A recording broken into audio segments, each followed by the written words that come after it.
Muito bem, então, meus caros, eu sou o professor Marcelo, este é o canal Resenha Forense, de volta ao nosso projeto aqui de comentários à Lei de Recuperação Judicial e Falência, né, a Lei 11.101 de 2005, já com a atualização da Lei 14.112 de 2020. Muito bem, bem-vindo ao canal Resenha Forense, eu sou o Marcelo, você já me conhece. Por favor, inscreva-se aí no canal, se ainda não o for, curta o vídeo, apoie o projeto ou seja membro, né? Você pode apoiar o Resenha Forense com apenas R$ 2 por mês no Apoia-se. O link está na descrição do vídeo, tá? E são apenas R$ 2 por mês que fazem toda a diferença. Isso me permite comprar um fone melhor, uma lousa, investir em materiais, né? Por exemplo, eu estou gravando com um software aqui que eu comprei com esse dinheiro, né? Então essa é a ideia. Vamos lá, seção 2, dentro do capítulo 2, dentro... não, tá. Seção 2, dentro do capítulo 2 da lei.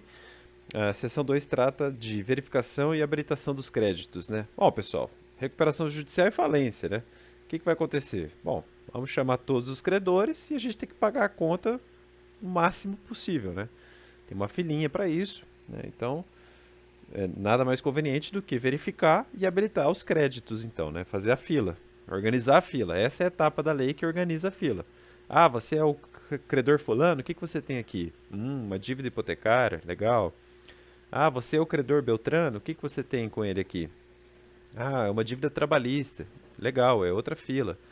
Ah, você é um microempreendedor e é credor dele também? Tá. Ah, você é um credor quirografário? Então essa é a ideia, verificar e habilitar os créditos. É exatamente isso, tá? Vocês vão ver que é um procedimento, é um item procedimental importantíssimo. É aqui que você vai entrar na fila como credor, tá? Artigo 7º, caput. A verificação dos créditos será realizada pelo administrador, no caso, pelo administrador judicial. Então, ele fará a verificação com base nos livros contábeis e documentos comerciais e fiscais do devedor e nos documentos que lhe forem apresentados pelos credores, podendo contar com auxílio de profissionais ou empresas especializadas. Até aí, novidade nenhuma. É isso aí. Parágrafo 1º. Veja que eu tenho um jogo de cores aqui, não é à toa, tá? Publicado o edital previsto no 52, parágrafo 1º, a gente vai falar dele daqui a pouco, ou no parágrafo único do artigo 99, os credores terão 15 dias para apresentar ao administrador judicial suas habilitações ou suas divergências. Então, por que eu fiz esse jogo de cor? Vamos explicar isso aqui agora. Eu coloquei uma tabela abaixo, né? Duas colunas, na verdade. Em vermelho, nós temos aqui, em vermelhinho, o 52, parágrafo 1º. A menção aqui do parágrafo 1º do artigo 7º ao parágrafo único do artigo 99 está equivocada hoje, tá? Por quê? Porque a reforma de 2020 mexeu no artigo 99, que agora não tem só o parágrafo único, ele tem alguns parágrafos. O que era o parágrafo único, em substância, não é ipsis literis, mas em substância, está hoje no parágrafo 1º do 99. Então, em azul aqui embaixo, justamente por isso está em azul aqui também, eu coloquei o 99, parágrafo 1º. Então, vamos ler os dois e depois a gente volta para entender ainda mais isso tudo aqui. Ó. O 52 da lei diz, estando em termos a documentação do 51, o juiz deferirá o processamento da recuperação judicial e, no mesmo ato, nomeará administrador judicial. Isso é o 52.1 que está aqui, ó. Opa, isso é o 52, parágrafo 1º que deveria estar. Deixa eu corrigir agora. Coloquei o inciso, né? Desculpa, pessoal. Faz parte. Mas também não tem segredo nenhum. Ó. O parágrafo 1º é aquele que fala que o juiz vai ordenar a expedição do edital, que vai conter, né, resumo do pedido, a relação nominal de credores, etc, etc. É o edital, né, com o nome dos credores. Isso é para recuperação judicial. O 99 é pensado para falência, né? Ó, a sentença que decretar a falência do devedor, dentre outras determinações, e tem o quê? 13 incisos aí, são vários efeitos. Parará, parará. Aí o parágrafo 1º, que era o tal parágrafo único aqui, diz: o juiz ordenará a publicação do edital com a íntegra da decisão que decreta a falência e relação de credores, né? Relação nominal de credores. Então, os dois editais aqui, né? Embora um seja para recuperação e o outro seja para falência, os dois nomeiam os credores, né? Uma relação nominal de credores. Relação de credores, na prática a gente fala assim. Então, ó, publicado o edital de credores da recuperação judicial ou publicado o edital de credores da falência, é isso que a lei está falando aqui, os credores terão 15 dias, nos dois casos, para apresentar ao administrador suas habilitações ou suas divergências quanto aos créditos relacionados.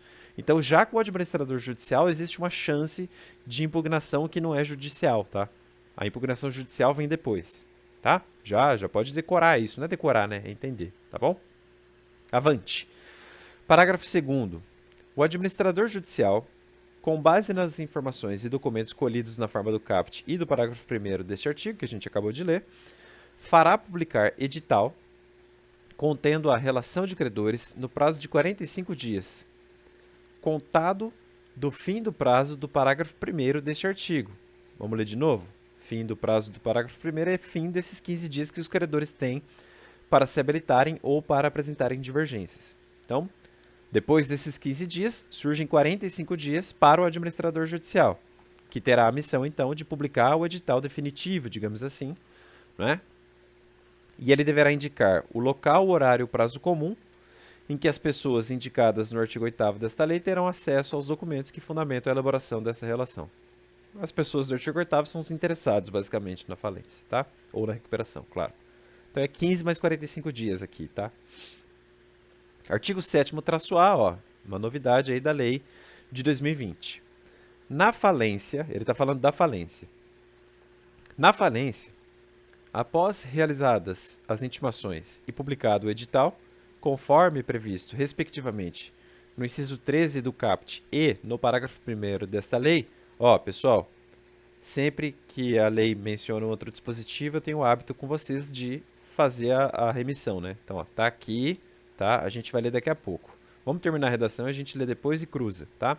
Então, na falência, depois das intimações e depois de publicado o edital, conforme previsto nesse dispositivo que a gente vai ler depois, o juiz instaurará de ofício, para cada fazenda pública credora, olha que interessante, incidente de classificação do crédito público. Incidente de classificação do crédito público. Esse nomezinho é importante, hein? Tô vendo cair em prova, hein? Incidente de classificação do crédito público. Se é crédito público, é óbvio que é fazenda pública. Além disso, o juiz de ofício determinará a sua intimação eletrônica para que, no prazo de 30 dias, apresente diretamente ao administrador judicial ou em juízo, a depender do momento processual, relação completa de seus créditos inscritos em dívida ativa, acompanhada de cálculos, da classificação e das informações sobre a situação atual. Olha, aqui eu tenho que reconhecer que a reforma melhora a relação da recuperação, a relação entre a falência e a execução fiscal, né? Ela dá um salto qualitativo, ela aprimora procedimentalmente essas questões que eram mais confusas. Então aqui a coisa ficou mais clara, né? Então é um incidente de classificação do crédito público. E o juiz dará então 30 dias, tá? Para que a fazenda assim o faça, tá bom? Aí agora, ó, a gente vai ler a menção aqui, né? Vamos ver. Ó, o 99 é aquele que fala: a sentença que decretar a falência do devedor é a sentença de falência, dentre outras determinações, inciso 13. Ordenará a intimação eletrônica, nos termos da legislação vigente e respeitadas as prerrogativas funcionais, respectivamente, do MP, e aqui o que nos interessa, das fazendas públicas federal e de todos os estados, DF e municípios, em que o devedor tiver estabelecimento, para que tomem conhecimento da falência. Ó, fazenda, ele faliu. Você tem algum crédito aí? Por quê? Porque a gente vai fazer um incidente de classificação do crédito público, tá? Aí o parágrafo 1º diz o seguinte, do 99, né? O juiz ordenará a publicação do edital eletrônico com a íntegra da decisão que decreta a falência e a relação de credores apresentada pelo falido. Beleza. Então o juiz vai ter que fazer tudo isso, né? Vai ter que respeitar tudo isso e fazer isso aqui com a fazenda pública. Deu para entender? Tranquilo, né? Avante.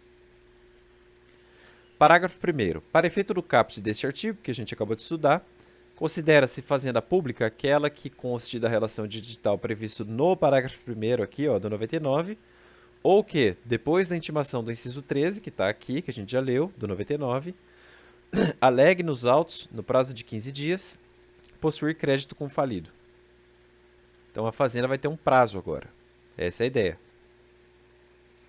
Parágrafo 2º. Os créditos não definitivamente constituídos, não inscritos em dívida ativa ou com exigibilidade suspensa poderão ser informados em momento posterior. Cara, isso é importantíssimo. Eu vou até mudar de cor. Então, imagina lá, tem uma obrigação tributária que não foi lançada ainda. Não tem nem CDA. Então, é possível lançar em momento posterior. Seria uma habilitação retardatária da Fazenda, né? É possível, tá? Parágrafo 3º, encerrado o prazo de que trata o caput do artigo. Número 1.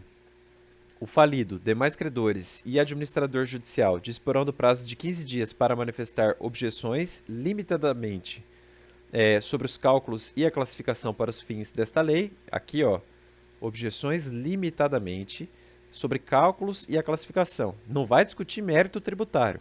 Não vai fazer isso. O imposto não é devido. Não. É a discussão sobre o cálculo e sobre a classificação do crédito. Só. Inciso 2. A Fazenda Pública, ultrapassado o prazo de que trata o inciso 1 do parágrafo, que é o de 15 dias, será intimada para prestar, no prazo de 10 dias, eventuais esclarecimentos a respeito das manifestações previstas no referido inciso. É o contraditório aqui, né? Inciso 3. Os créditos serão objeto de reserva integral até o julgamento definitivo, quando rejeitados os argumentos apresentados de acordo com o inciso 2 deste parágrafo. Ok? Uma segurança para a Fazenda aqui. 4. Os créditos incontroversos, desde que exigíveis, serão imediatamente incluídos no quadro geral de credores, observada a classificação, claro. 5. O juiz, anteriormente à homologação do quadro geral de credores, concederá prazo comum de 10 dias para que o administrador judicial e a Fazenda, titular de crédito, objeto de reserva, manifestem-se sobre a situação atual desses créditos e, ao final do referido prazo, decidirá acerca da necessidade de mantê-la. Parágrafo 4º. Com relação à aplicação do disposto neste artigo, serão observadas as seguintes disposições. Número 1. A decisão sobre os cálculos e classificação dos créditos para os fins do disposto nessa lei, bem como sobre a arrecadação dos bens, a realização do ativo e o pagamento dos credores, competirá naturalmente ao juízo falimentar. Então, o juiz da Fazenda não se mete aqui. Inciso 2º. A decisão sobre a existência, a exigibilidade e o valor do crédito, observado isso aí que a gente acabou de ler, né? Que a gente vai ler, que é o inciso 2 do 9º da lei, e demais regras do processo de falência, bem como sobre eventual prosseguimento da cobrança contra os corresponsáveis, competirá ao juízo da execução fiscal. Então, o inciso 1 fala, olha, isso aqui é do juiz da falência. Vamos mudar de cor? Então, o inciso 1 fala, isso é competência do juiz da falência. O inciso 2 fala, isso é competência do juiz da execução fiscal. Então, os incisos 1 e 2 aí, embora mal redigidos, na minha opinião, eles têm o mérito de dizer, olha, de ditar. Inciso 1, isso tudo é do juiz da falência. Inciso 2, isso segue com o juiz da execução fiscal. Tá? Então, ficou claro, né? Eu acho que eu não preciso ficar me alongando. A gente vai estudar o inciso 2 do 9º em breve, né? Ainda hoje, então, eu já destaquei aqui. Inciso 3. A ressalva prevista no artigo 76 desta lei, não se preocupem que ele está aqui embaixo, a gente já lê. Ainda que o crédito reconhecido não esteja em cobrança judicial mediante execução fiscal, então, ainda que o crédito não esteja já em execução fiscal, aplicar-se-á no que couber ao disposto no inciso 2 deste parágrafo, que a gente acabou de ler aqui. O 76 diz: o juiz da falência é indivisível e competente para conhecer todas as ações sobre bens, interesses e negócios do falido, ressalvadas as causas trabalhistas, fiscais e aquelas não reguladas nesta lei em que o falido figurar como autor ou litisconsorte ativo. Parágrafo único. Todas as ações, inclusive as excetuadas no caput, terão prosseguimento com o administrador judicial, que deverá ser intimado para representar a massa falida, etc, etc. E aí, ó, voltando. Então, essa ressalva do 76, ainda que o crédito reconhecido não esteja em cobrança judicial mediante execução fiscal, da Lei 6.830, tá? Então, aplicar-se-á no que couber o disposto no inciso 2 do parágrafo, que é esse aqui, ó. A decisão sobre existência, exigibilidade e valor do crédito, observado aquilo lá do 9º, inciso 2, e demais regras do processo de falência, bem como sobre eventual prosseguimento da cobrança contra corresponsáveis, será competência do juiz da execução fiscal. A redação é péssima, eu estou tentando facilitar, mas ela é muito ruim, é truncada, tá? 4. Inciso 4, né? O administrador judicial e o juízo falimentar deverão respeitar a presunção de certeza e liquidez de que trata o artigo 3º da Lei 6.830, leia-se, da Lei de Execução Fiscal. Está aqui embaixo o artigo 3º dela. Sem prejuízo do disposto nos incisos 2 e 3 deste parágrafo, que a gente acabou de ler. Inciso 2, competência do juiz da falência. Ou melhor, competência do juiz da execução fiscal. Inciso 3, aquela ressalva na qual você aplica o inciso 2 também, tá? E aí, pessoal, olha só. O artigo 3º da LEF diz: a dívida ativa regularmente inscrita goza de presunção de certeza e liquidez. É título executivo, né? Parágrafo único. A presunção a que se refere o artigo é relativa e pode ser ilidida por prova inequívoca, a cargo do executado ou de terceiro a quem aproveite. Não sem razão, a CDA é um título executivo extrajudicial, não é um título judicial, então cabe defesa do executado, né? Então ele pode atacar esses pontos aí, tá? Então, o administrador judicial e o juiz da falência têm que respeitar a presunção de certeza e liquidez do artigo 3º da LEF, sem prejuízo das regrinhas que a gente acabou de estudar. Aqui uma redundância, né? Se é lei, é óbvio que eles vão ter que respeitar, né? Eu achei meio redundante isso aí, mas vamos que vamos. Inciso 5. As execuções fiscais permanecerão suspensas até o encerramento da falência, sem prejuízo da possibilidade de prosseguimento contra os corresponsáveis. Corresponsáveis tributários aqui, obviamente, né? Corresponsáveis tributários. É óbvio, né? Então, o falido deve o tributo, e ele tem um corresponsável tributário com ele. Toca o barco, tá? Contra o corresponsável. Então, aqui você pode ler corresponsáveis tributários do falido, né? Inciso 6º. A restituição em dinheiro e a compensação serão preservadas nos termos dos artigos 86 e 122 desta lei. Então, o 86 fala da restituição em dinheiro, que a gente vai estudar depois, e o 122 traz regras sobre compensações e não compensações dos créditos entre os credores ali, tá? A gente vai estudar tudo isso depois, mas aqui a lei está sendo redundante. Observe-se o próprio texto desta lei, é isso que ela está falando. 7. O disposto no artigo 10 desta lei, que cuida das habilitações retardatárias, né? A gente vai estudar isso ainda hoje, será aplicado no que couber aos créditos retardatários. Ah, vá, sério? Parágrafo 5º.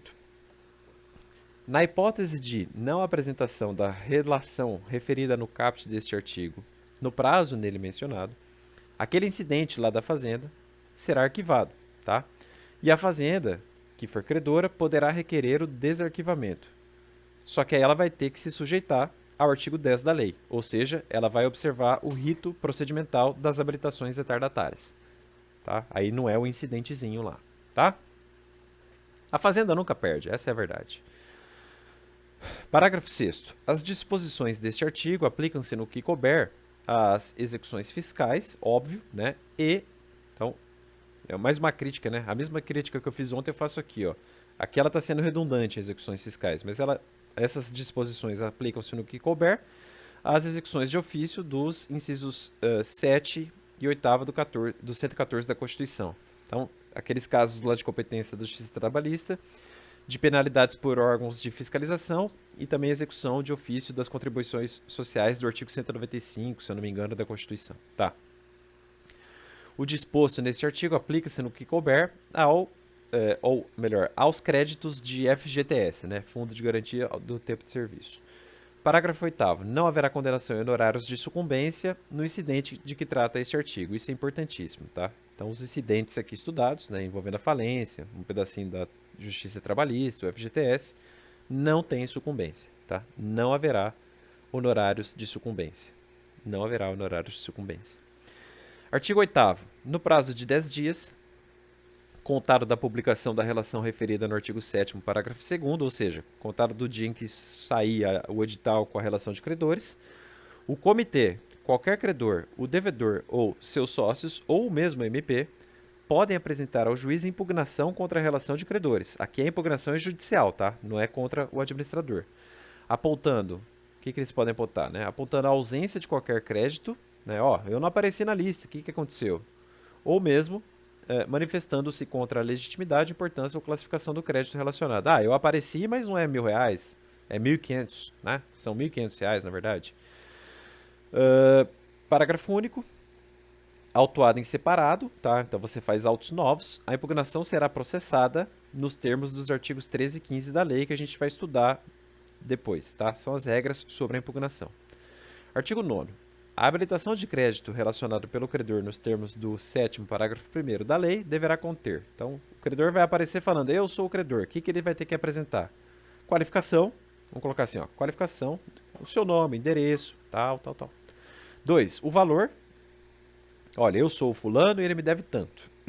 Valor, claro, atualizado até a data da decretação da falência. Isso é importante, tá, pessoal? Ele é atualizado até a data da decretação da falência ou do pedido da recuperação judicial. Ou seja, se for falência, é até a data da sentença que decreta a falência. Se for recuperação, em regra, é até a data do pedido da recuperação, não é do deferimento. O juiz pode manipular esse prazo, tá? A gente vai estudar depois, mas a princípio seria do pedido. E ele tem que apontar a sua origem e classificação. Ah, eu sou um credor quirografário. Eu sou um credor hipotecário, e assim vai. Inciso 3º, documentos comprobatórios, né? Ó, tá aqui o contrato que fundamenta a dívida que eu estou alegando aqui, etc, etc. Ele também pode produzir algumas provas. 4, indicação da garantia prestada pelo devedor, se houver. Então, ó, tem uma hipoteca, tá aqui a certidão do cartório de imóveis com a averbação da hipoteca, né? E com o instrumento também, ó, tá aqui o contrato hipotecário. E 5, especificação do objeto da garantia que estiver na posse do credor, né? De repente tem um empenho, né? O penhor, que é de coisa móvel, ó, tá aqui, eu tenho um veículo aqui que foi empenhado, etc, etc. Parágrafo único. Os títulos e documentos que legitimam os créditos deverão ser exibidos no original ou por cópias autenticadas, se estiverem juntados em outro processo. Tá, processo eletrônico hoje, né? Difícil você não ter mais a versão original contigo. Artigo 10. Não observado o prazo estipulado no artigo 7º, parágrafo 1º, que é de 15 dias, as habilitações do crédito serão recebidas como retardatárias. Tá. Parágrafo 1º. Na recuperação judicial, então é da recuperação, os titulares de créditos retardatários, excetuados os titulares de créditos derivados da relação de trabalho, então, tirante aí relação de trabalho, excetuados trabalho, vamos colocar assim, não terão direito a voto nas deliberações da Assembleia Geral de Credores. Então, essa é a desvantagem de você ser retardatário. Em tese, você não perde grana, mas você perde poder político, né? Você perde poder de voto. Então, ó, essa seria uma desvantagem. Deixa eu grifar aqui. Então, essa é a desvantagem de ser retardatário. Parágrafo 2º. Aplica-se isso aí do parágrafo 1º ao processo de falência. Mesma coisa, né? Salvo se, mas tem uma exceção, né? Salvo se, na data de realização da Assembleia Geral, já houver sido homologado o quadro geral de credores contendo o crédito retardatário. Porque aí você não é mais retardatário, né? Na hora da nova votação. Por isso. Parágrafo 3º. Na falência, os créditos retardatários perderão o direito a rateios eventualmente realizados e ficarão sujeitos ao pagamento de custas, mais uma desvantagem de ser crédito retardatário, né? Agora na falência. E aqui é importante, ó, não se computando os acessórios compreendidos entre o término do prazo e a data do pedido de habilitação. Então é bem ruim ser retardatário, tem que ficar esperto. Parágrafo 4º. Na hipótese prevista no parágrafo 3º, o credor poderá requerer a reserva de valor para a satisfação do seu crédito. Parágrafo 3º é esse aqui, tá? Parágrafo 5º. As habilitações de crédito retardatárias, se apresentadas antes, tem que ser antes da homologação do quadro geral de credores,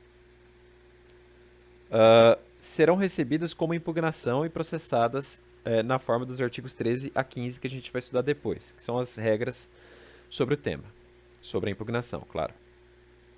Parágrafo 6º. Depois da homologação do quadro geral de credores, aqueles que não habilitaram seu crédito poderão, observado no que couber o procedimento comum do CPC, requerer ao juízo da falência ou da recuperação a retificação do quadro geral para a inclusão do crédito.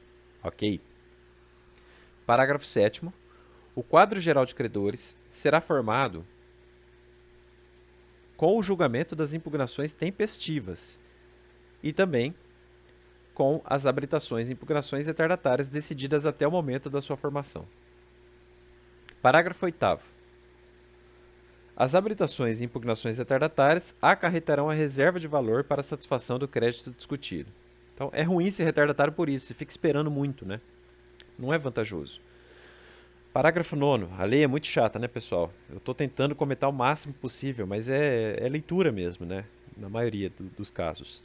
Parágrafo 9º.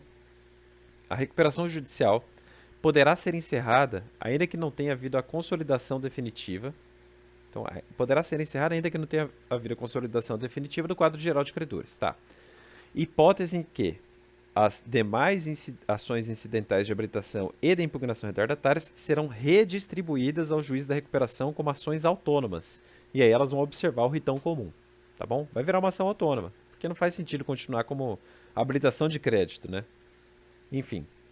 Parágrafo 10º, o último.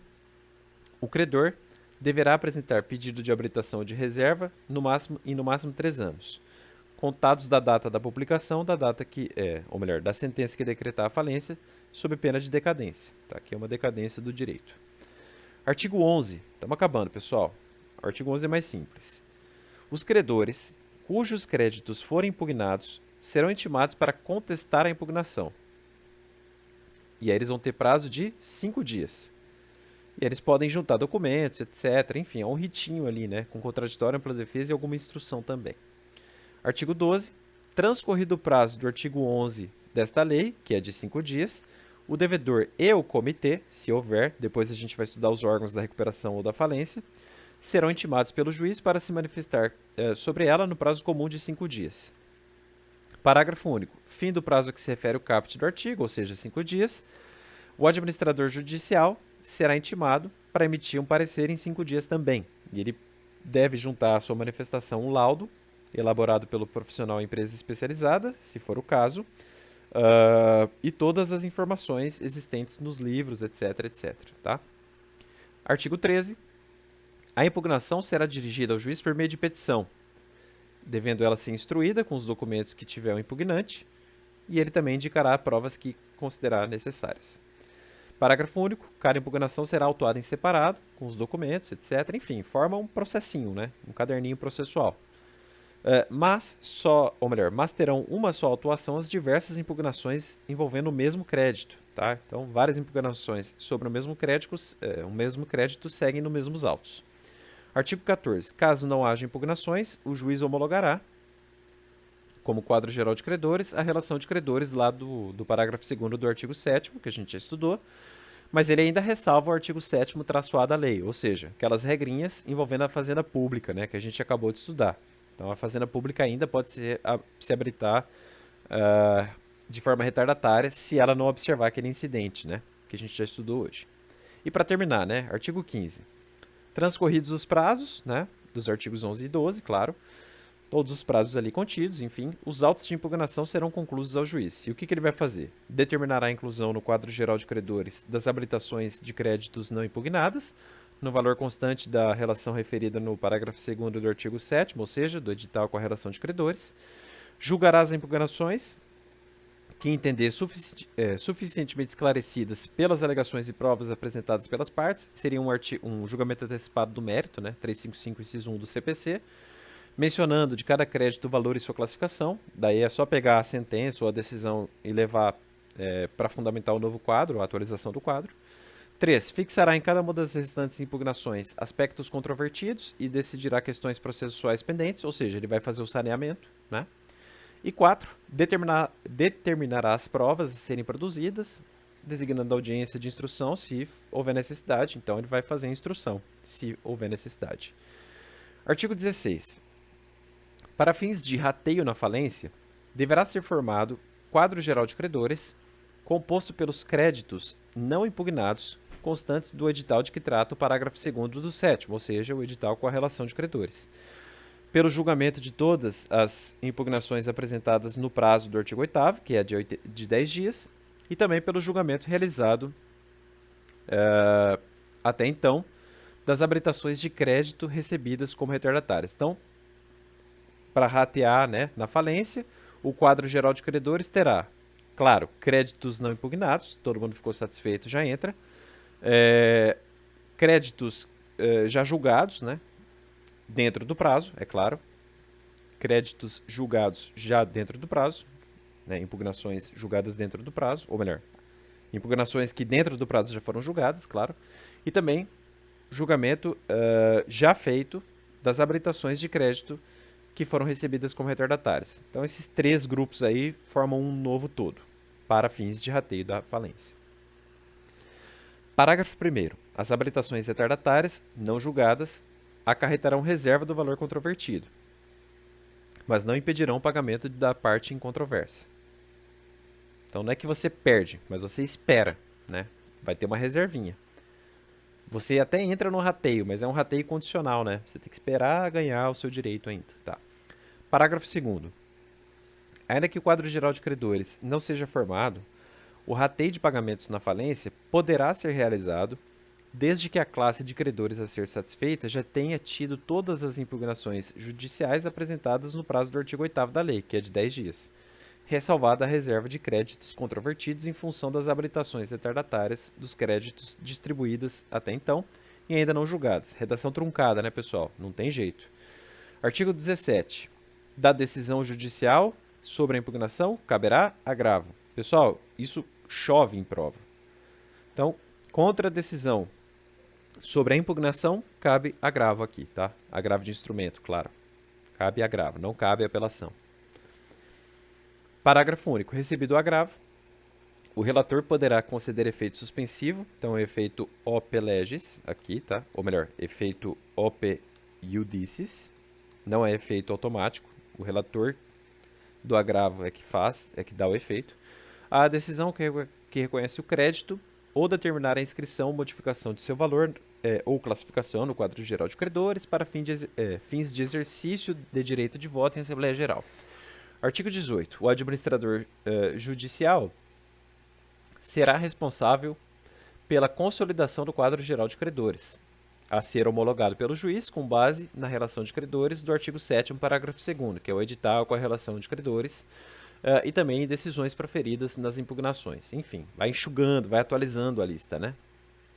O administrador é que vai consolidando, vai dando F5 na lista, tá? A gente pode pensar assim.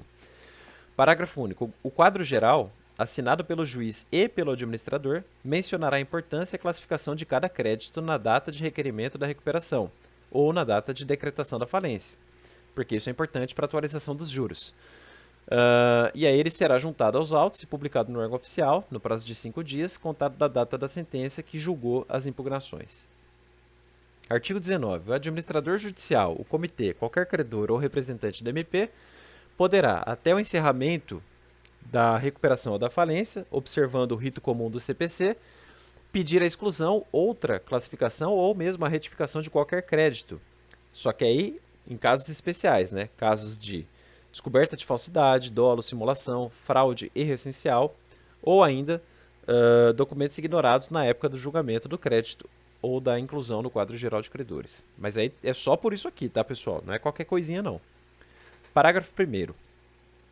A ação prevista neste artigo será proposta exclusivamente perante juiz da execução, ou melhor, perante juiz da recuperação ou da falência, ou nos casos do artigo 6º, parágrafos 1º e 2º da lei, que a gente estudou nos encontros, no encontro anterior, não custa nada relembrar, né, que são as ações ilíquidas e os créditos da Justiça do Trabalho lá processados, independentemente da suspensão da execução, ou melhor, da suspensão da falência ou da recuperação, perante o juízo que tenha originariamente reconhecido o crédito, tá?